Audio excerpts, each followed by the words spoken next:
Beautiful day in Pittsburgh. We are getting ready for what lies ahead, and that would be the Pirates and the Nationals coming up at 12:35 today. Pirates, winners of 2 and 3 so far. They like to make it 3 of 4. Braxton Ashcraft, one of the more popular pitchers going on, is going to be on the hill today. What is the lineup, Austin, as the Pirates will play a day game after a night game? Bob, would you like me to give you the lineup in Guy Junker form and fashion? You can do that, yes. Batting first and playing in right field tonight, today. Already botched it. Number 28, Jake Mangum, the switch hitter batting right against the left-hander, Foster Griffin. Not related to Connor Griffin, I don't think. Batting second and playing at third base, number 3, Nick Gonzalez. Batting third and playing in center field, number 15, Oneil Cruz. So they moved Cruz down from first in the lineup to third against the lefty. How about that? They have some confidence, though, in him that he's in a 3 position in that lineup. Batting fourth, the designated hitter, number 24, Marcell Ozuna. He had an RBI base hit yesterday. Yeah, Bob. and he should have had 3 hits the other night. One was robbed by Lyles, their left fielder. This is a little questionable. Batting fifth and playing at first base, number 38, Nick York. The love affair with Nick York just continues, Bob. It really does. So, Donnie Kelly it's like he wants to ask Nick York out to the prom. He's a senior in high school saying, man, this is who I really want to be my date. This is who I want to be in the middle of my lineup and hitting in big situations. He's going Nick percentages York. Here still. He wants a right-hand hitter, although the next part of this lineup will tell you that he's going way too far maybe against the numbers. Batting sixth and playing at second base, number 5, Brandon Lau. Okay, so they move Lau down. But he's batting against a lefty. Again, he should. He's been one of their hottest hitters. Okay, Bob.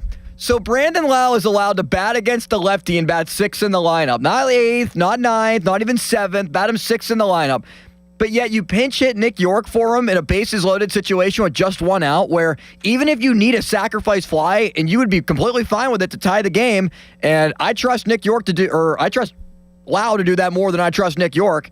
You pull him in that situation, but yet you start him against a lefty. Basically, the move that Don Kelly made in the late inning situation said to me, we don't trust Brandon Lau against lefties. And with Lau saying, yeah, that was the right move, is that him saying, I don't trust myself against lefties either? No, or just go into the bat for his manager? He was being a good teammate right there. And I think Donnie Kelly, like a lot of managers, wants to engage all these guys and pick their spots where they play. I understand that to some degree, but when you're hot, you kind of ride the hot hand. And I want to get more stability in my lineup. I do. I've always liked when going to the ballpark, if you're a 3-hitter, you're a 3-hitter no matter what. If you're a 4-hitter, you're the guy. I understand somewhat mixing and matching, especially later in games, but every now and then you just got to trust the guys you have out there, regardless of lefty-righty. So you wouldn't care whatsoever about lefty-righty. You keep it all the same. You have to look at specific things, especially if somebody over a long period of time has your number for whatever reason. I get all that, but I'm not going to take a guy out of the lineup who's my hottest hitter, regardless of who's on the mound. I would keep Cruz in the leadoff spot. I understand why they have Mangum there. Speed, contact, good approach. But Nick Gonzalez batting second, York 5th. I'd rather have Connor Griffin batting 6th. Move Lau up. Move York down. It's not like York is on a huge hitting barrage right now. No, Bob, he's been hitless. He doesn't have a hit since Saturday in Chicago when he had 3. Yeah, and again, I understand why he was put into the game if you're looking specifically at righty-lefty. But the overwhelming thing the other night was that Brandon Lau is on a heater, a real big heater. And so you don't mess with that. York is now 0 for his last 14. But yeah, let's bat him 5th. Yeah, that's a little too high. I agree with you. I'd keep Oneil Cruz right where he is. There's nothing wrong with what he's done. Batting 7th and catching in the bullpen, number 14, Joey Bart. We had a Bart dart a couple of days ago, Bob. He did, the first one of the year, although I think the guy misplayed it out there a little bit, but still got over the line. I think the swing from Bart, too, wasn't really a clean one. It was kind of like he wanted to stop his swing at some point and then follow through. He doesn't have a big follow-through no matter what. When he's on, it's a condensed That was swing, a very condensed swing. and compact swing. Batting 8th and playing at shortstop, number 6, Connor Griffin. So they bat him 8th. I just thought he should have played yesterday coming off 2 hits. Yes. I would have done that and probably not. If I'm going to pick a day, it would have, or I just keep riding him. He's 19. He's got a lot of energy. And batting 9th and playing in left field, number 25, Billy Cook. Oh, jeez, Bob. They're just It's they're a, just it's rolling a the whole Thursday bench out afternoon there. game. They do this. But They look got at this. It's your whole bench. Mangum, York, Bart, and Cook is your bench. And they're all playing today. Well, I mean, Bart, they do this with catchers. He's going to alternate. Well, different yeah. guys. I don't have a problem with that. But here's my problem. Mangum if he's going to play, he's expected to get on base, and in that leadoff spot against a left-hand pitcher, they expect him to do that. Here's my issue with it. There's no Reynolds and there's no O'Hearn. How can you possibly, with your lineup construction, have a day where both of those players do not play? Like, if you want to give guys off days and you want to schedule off days, fine. I don't like it, like, especially Connor Griffin having an off day yesterday at 19 years old, coming off of what might have been his best day at the plate. Well, the ball that he hit the other way off the wall was a really good at-bat, 2 hits in the game. Just a good approach at the plate, starting to find it a little bit and starting to catch up to fastballs, and yet you sit him the next day. I don't care what the scheduled off day is. You hit him that next day, and then you adjust your plan. This gives me too much Derek Shelton, Riley Haddad game plan strategy management where, this is how we script out the game, or this is how we script how everyone's going to play. No, you have to be off script. You have to be able to adapt. Connor Griffin should be playing every single day. You want to give him a day off in the middle of a, 10-game streak? Give him an off day after an 0-for-4. Yeah, I Move agree. things around. I would have played him last night just because he had a really good game the night before, and I like, piggybacking those sort of things, and you never know, it could go on even a bigger role. So, it's a day game. This is obviously the time, if you look at most managers around the league, will utilize bench players. Maybe not as much as Donnie Kelly has done, but I get it. It's part of what they do. All right, who's that? Did you do the whole lineup? That's it? That's the whole lineup. So I just watched video of Ashcraft here, and the ball movement on this is unbelievable.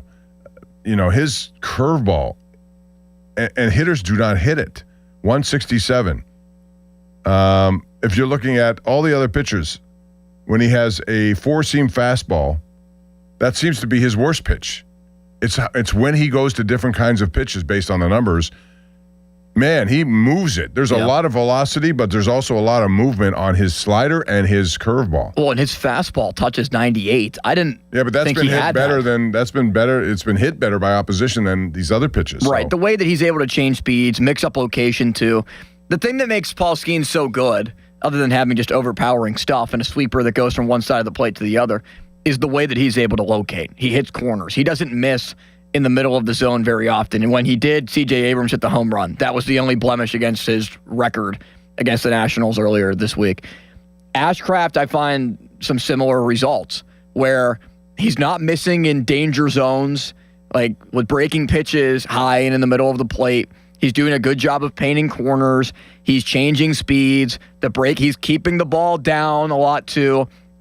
And that's why there hasn't been a ton of hard contact off of him. Yeah. Like, I didn't think this was in him, Bob. A lot of us, I think Joe was one. I asked Matt Clement and brought up, hey, I think that Braxton Ashcraft could be their number 2 starter by the middle of the season. And that seemed, going into the year, a little preposterous.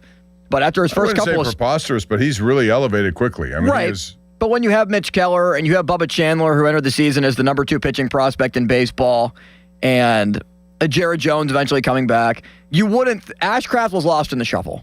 He was not someone who was top of mind as, okay, he can be, to a lesser extent, the Glavine to Greg Maddux in the Pirates rotation, a la Ashcraft and Skeens.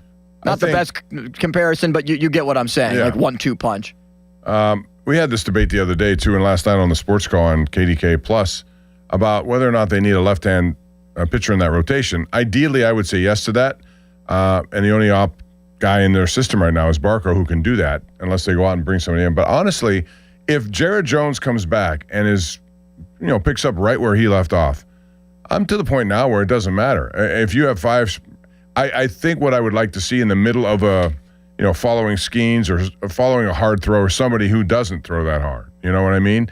He could be right or left-handed, doesn't mean. Just a little bit of a change of pace in terms of velocity. I don't know they have that because every one of these guys throws the ball 95 to 99 miles an hour, and you don't have that kind. But they're all very good, and if they're very good, just keep running them out there. I don't think you need a left-handed starter per se.